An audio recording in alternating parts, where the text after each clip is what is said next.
मैंने एक कहानी पढ़ी है कि एक बार एक राजा ने विद्वान ज्योतिषियों की सभा बुलाकर प्रश्न किया। मेरी जन्म पत्रिका के अनुसार मेरा राजा बनने का योग था। मैं राजा बना, किंतु उसी घड़ी, उसी क्षण, उसी मुहूर्त में अनेक जातकों ने भी जन्म लिया जो राजा नहीं बन सके। ऐसा क्यों? इसका क्या कारण है? राजा के इस प्रश्न से सब निरुत्तर हो गए। अचानक एक वृद्ध खड़े हुए और बोले, महाराज, आपको यहाँ से कुछ दूर घने जंगल में एक महात्मा मिलेंगे। उनसे आपको उत्तर मिल सकता है। राजा उत्तर जानने के इच्छुक थे, इसलिए राजा ने उस घने जंगल में जाने का फैसला किया और जंगल पहुंचा तो देखा कि एक महात्मा आग के ढेर के पास बैठकर अंगार अर्थात गरम गरम कोयला खाने में व्यस्त है। राजा ने महात्मा से जैसे ही प्रश्न पूछा, महात्मा ने क्रोधित होकर कहा, तेरे प्रश्न का उत्तर आगे पहाड़ियों के बीच एक और महात्मा है, वे दे सकते हैं। राजा की जिज्ञासा और बढ़ गई। पहाड़ी मार्ग पार कर बड़ी कठिनाइयों से राजा दूसरे महात्मा के पास पहुंचा। राजा हक्का बक्का रह गया, क्योंकि दृश्य ही कुछ ऐसा था। वे महात्मा अपना ही मांस चिमटे से नोच नोच कर खा रहे थे।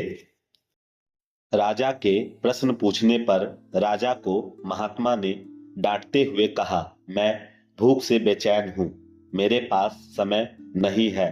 आगे आदिवासी गांव में एक बालक जन्म लेने वाला है जो कुछ ही देर तक जिंदा रहेगा। वह बालक तेरे प्रश्न का उत्तर दे सकता है। राजा बड़ा बेचैन हुआ।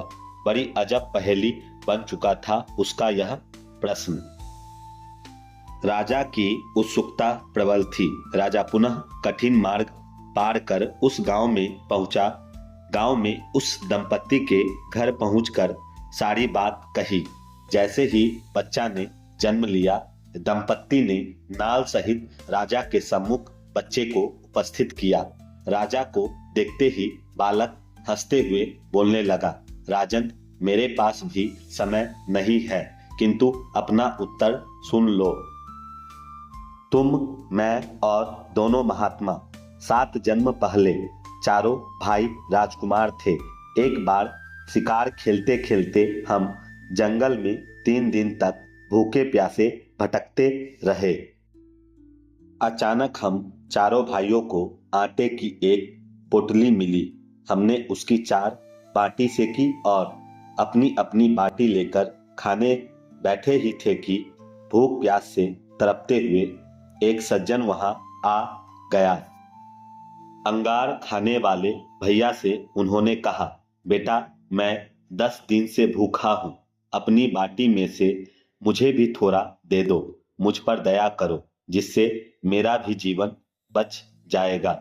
इतना सुनते ही भैया गुस्से से भड़क उठे और बोले, तुम्हें दे दूंगा तो मैं क्या खाऊंगा? आग, चलो भागो यहां से।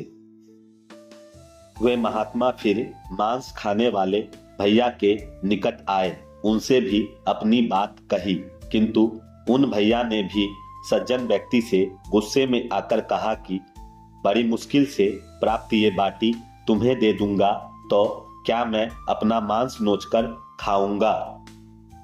भूख से लाचार सज्जन मेरे पास आए, मुझसे भी बाटी मांगी, किंतु मैंने भी भूख में धैर्य खोकर कह दिया कि चलो आगे बढ़ो, मैं क्या भूखा मरूं?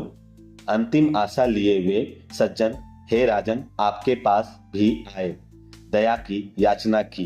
दया करते हुए खुशी से आपने अपनी बाटी में से आधा बाटी उन सज्जन को दे दी। बाटी पाकर सज्जन बड़े खुश हुए और बोले, धरती पर एक समय में अनेकों फल फूल खिलते हैं, किंतु सबके रूप, गुण, आकार, प्रकार, स्वाद भिन्न भिन्न होते हैं। सब अपना किया दिया लिया ही पाते हैं और यहाँ कहानी समाप्त हो जाती है। प्रत्येक कहानी अपने आप में हमें बहुत कुछ सिखा सकती है। अपने आप में कहानियां गहरे अर्थों, रहस्यों को छुपाए होते हैं। इस कहानी से जो सीखने योग्य बातें मेरे अनुसार हो सकती है, यह निम्न है। 1.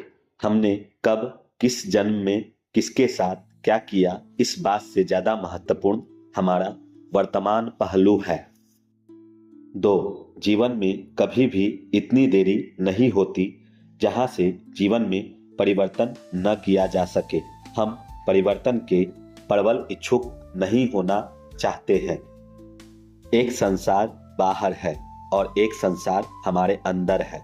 बाहर भीड़ है, इसलिए दूसरों को परिवर्तित करने से बेहतर स्वयं को परिवर्तित करना सबसे अच्छा विकल्प है। तब सारा संसार वही होगा, परंतु आप वो नहीं रहेंगे। तब ये परिवर्तन महापरिवर्तन होगा, महाक्रांति होगा।